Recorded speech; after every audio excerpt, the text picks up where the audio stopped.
Hello everyone, it's Anasika here, and today I'm going to be altering one of the circle boxes from Graphic 45 using the Let It Snow collection, or the beautiful Christmas collection.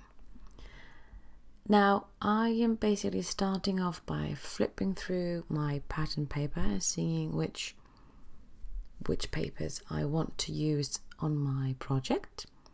And I want to use this beautiful floral paper for the top of my box. So all I do is put the lid on the paper and use a pencil, draw around it, and then I just cut using my scissors. I'm not worried about being too precise because I can always ink and sand and make things look a bit more, I don't know, like they were supposed to be. But this is good enough for me, and since this will be distressed a wee bit, then I am not too worried about it being too perfect either. I started by inking the pattern paper, and I do that to every single pattern paper that I use to cover the box. I'm using a deep blue ink because I do love the blue color that is in the collection, and also because I plan on painting the box on the inside with a blue paint, so I want these things to match as much as possible. Now when I am sticking the pattern paper to the box, I like to use liquid adhesive because that gives me a bit more freedom. I can move things around and I have a bit of a wiggle room, I guess. So if things don't line up perfectly, I always have, 20-30 seconds to get things right, or right-ish. And I'm just adding a bit more pressure so that the adhesive gets really stuck to the box and I don't get any air bubbles, or at least as little as possible. And like I said, if things don't fit perfectly, I just cut them and then I re-ink the edges anyway. So things don't always have to look perfect. You don't have to measure things or anything. I just like cutting things, and then if things don't match up perfectly, ink is your friend. It'll make anything look, well, like it's supposed to be. And then the inside I just paint with acrylic paints. You could of course use pattern paper to decorate it, but I wanted to go with paint since I wanted to keep the paper on the outside, and by having paint on the inside I have more room to add stuff to my box really. Plus it is way quicker.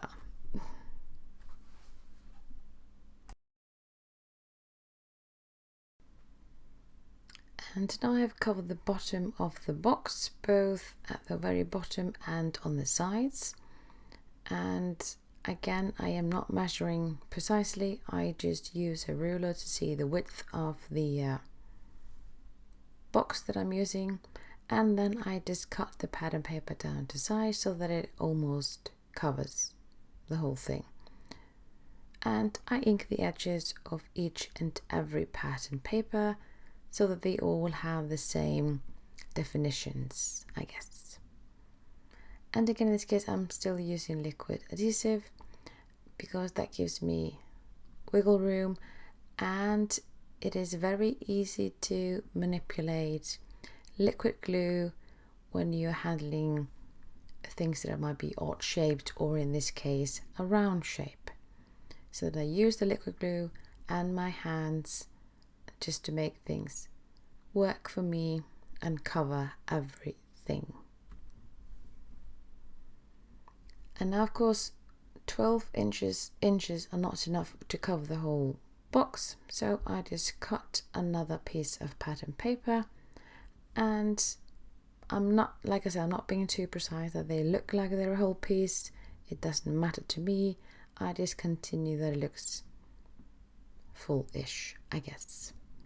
And the same thing, just liquid adhesive and the fingers, and of course your best friend, patience, is a good thing when altering items.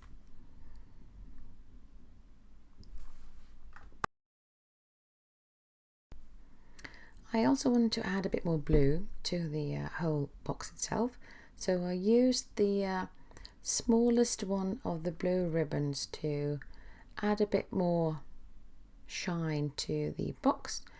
And to stick that down, I just used a double-sided adhesive and just ran that through, or just ran that the whole circle, just doing a bit by bit, not being too into much a hurry, just taking my time and making sure that the ribbon looks ever so pretty, because it is a beautiful blue and shiny, and by using double-sided adhesive, this goes so quickly, and it gives a beautiful kind of like a presenty kind of a look to the box, which I really like.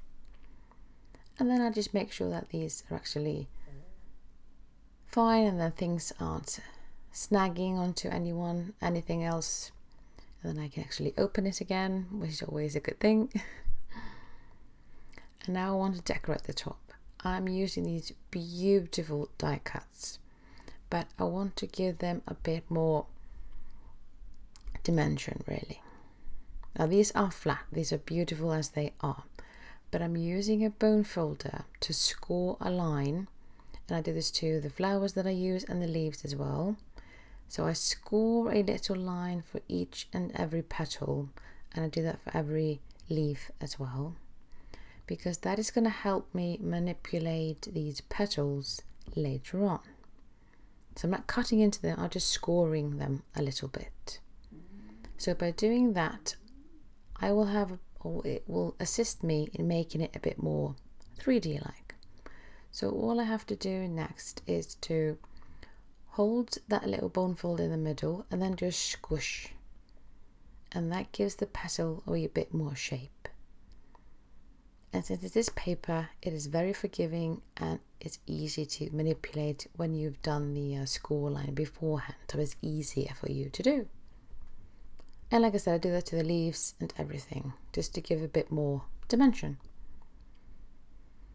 Then I basically layer each and every piece onto each other until the flowers are ready.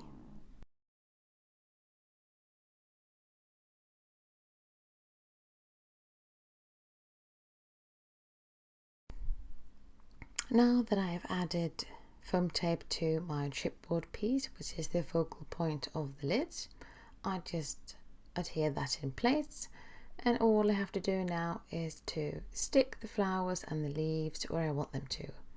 I'm sorry I'm a bit out of frame, I just did not notice, I guess I was in the crafty zone, sorry about that, but I'm just placing those flowers and those leaves around the focal image of the chipboard. And I'm using foam adhesive for the flowers to give them a bit more dimension, or even more. But the leaves, I'm just using adhesive, liquid adhesive, and just sticking them here and there, both under the flowers, so they look like they're coming beneath the chipboard piece, just to add like a bit more interest to the lid itself. And I'm sticking the whole of the leaf down, just the bottom and then the top, just to make sure that I won't accidentally rip anything off when I'm using the box really. And then I am using a snowflake paste. You can use any glitter paste or white paste, because I wanted to add a bit of snow and sparkliness to the box. This is Christmas, so I connect sparkliness and white fluffiness of any kind to any Christmas project really. And then I also wanted to add a bit more of a, I guess, a rusty metally kind of look. So I picked up the beautiful little clocks. I love these. I mean, these are so detailed and beautiful, and yet they are so light, so they're not that heavy that they squish anything around them. Absolutely adore that.